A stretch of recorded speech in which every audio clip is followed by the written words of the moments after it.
Ismael, welcome and thank you for joining me on Happier Talk.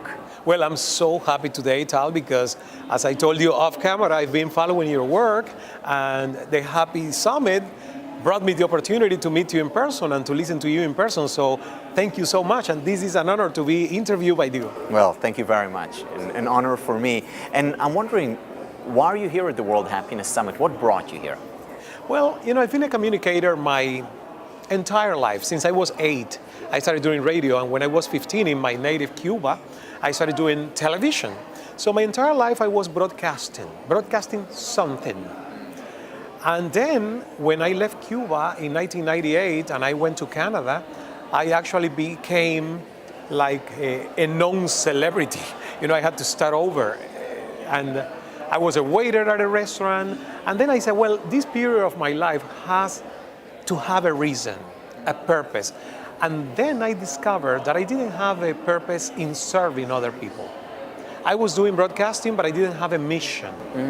I started when I was a kid. There was no real substance behind the goals or the objective of being a communicator, a journalist. When I was waiting on tables, I understood that everything you do in life has to have a purpose of adding value to somebody else. Because I wasn't getting enough good tips, and I said, oh my God, these people are so cheapy. I've been standing here serving them 8 hours and they don't give me even $1. But it was me, the one doing that job so poorly that nobody wanted to give me anything.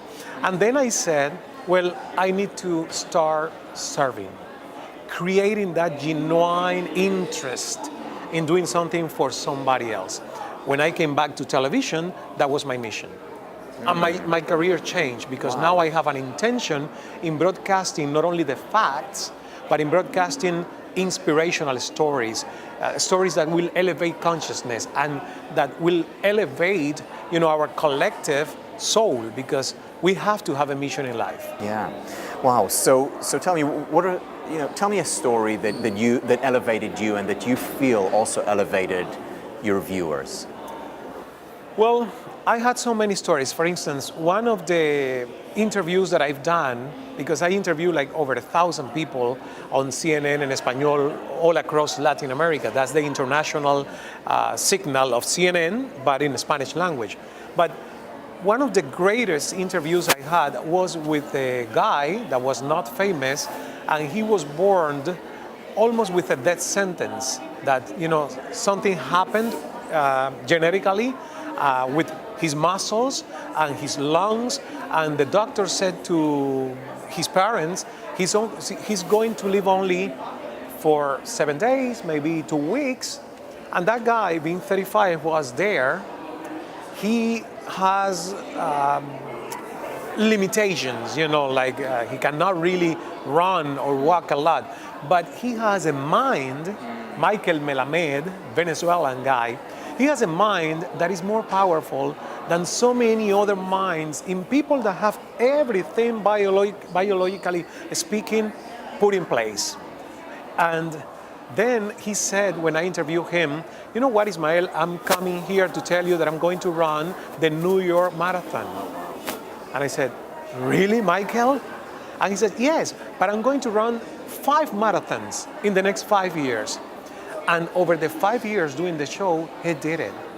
My last interview with him was after he collected all the medals from all 5 marathons. And I said, you know what? These are the stories that we really have to look up for inspiration. I know, inspiration and appreciation. Yes. Because, so one of the people, as you were talking, I was thinking of one of my role models, Helen Keller, who had, at least physically speaking, so little, and yet had so much and experienced life to its fullest. And these are the stories that can make a difference. So this is great, and tens of thousands, millions of people have watched you on CNN, and I think about the power of the media. And we hear a lot of objection to the media that's mostly talking about the negative and how it's perpetuating the negative. First of all, what do you think of that? But second, what do you think the media can do, should do, And how can you do it to bring about a happier society? Let me tell you that was a dilemma all these years that I've been on television as a journalist, because media has to place the facts in front of people. I think that's the mission. Absolutely. And I think that adds value to society.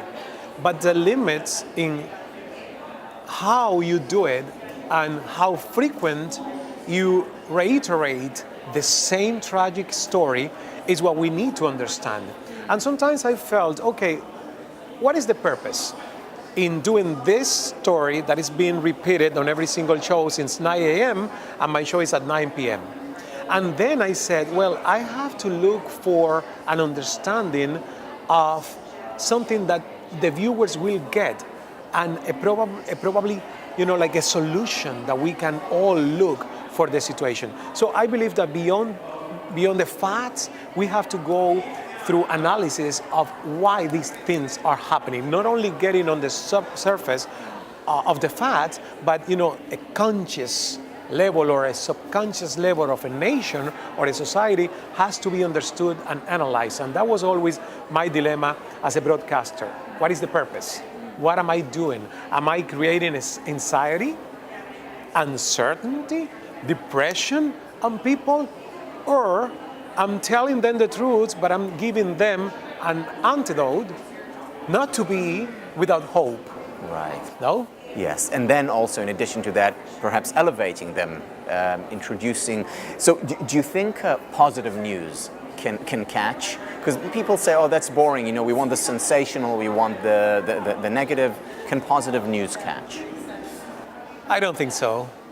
It's a shame, because that becomes the vicious circle of broadcasters saying, well, if we all do, only do positive news, we don't get the ratings.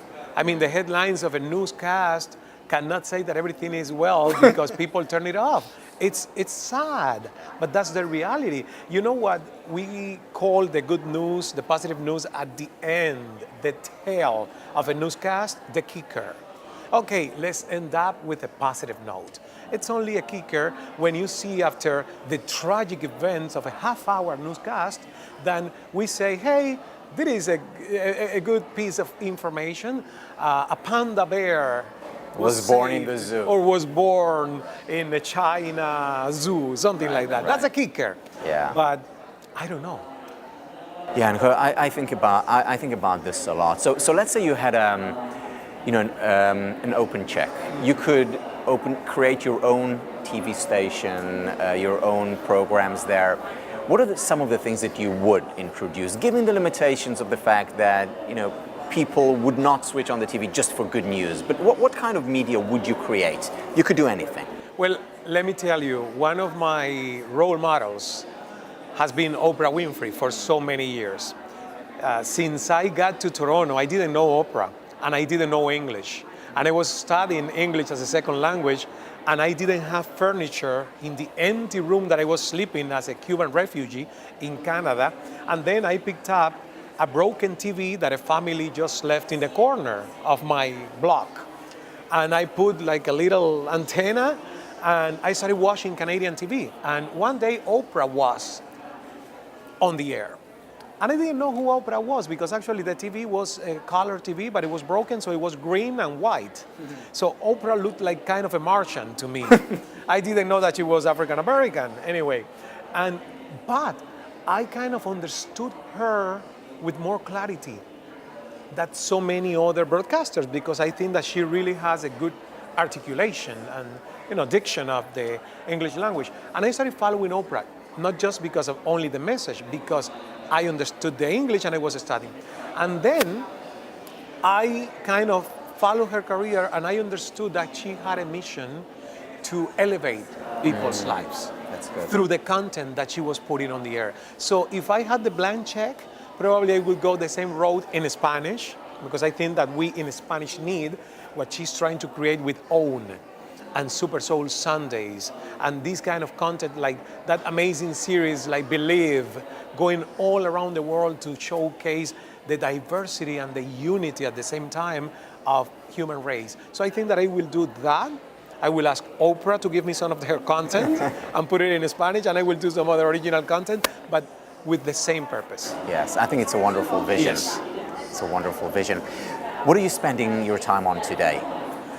I quitted my job at CNN because I have a social venture, a social entrepreneurship project that it's a company with a social vision and a foundation. And both of them are working on the same strategy. We want to create content for the Latin American region to elevate consciousness, to talk about leadership with soul, mindfulness at work, mindfulness as an education tool. Because really, I believe, based on my personal history, that if we educate kids with these tools to go into their inner world, they don't have to suffer and become victims of their own family history, like it was myself. Suicide, schizophrenia, and for so many years, I believed that I was going to end up like my dad or like my grandfather, who, kind of ended up his own life. Because nobody gave me emotional intelligence, positive psychology, mindfulness. Nobody taught me to meditate. So I really think that because this served me so well in my entire personal transformation, with my company and the foundation, we can make a difference in the Latin American region doing this content. Wow, that's remarkable. Well, thank you very much, Ismael, for all the work that you do and for elevating people's consciousness and soul. Well, I have to say that I just asked you off the air if you can be my mentor, because you have been actually a virtual mentor for millions of us. But now that I had the opportunity, this is synchronicity, to meet you in person, I really would like to learn as much as I can from you. Thank you very much. Thank you, Tom. My honor. Thank you. Thank you.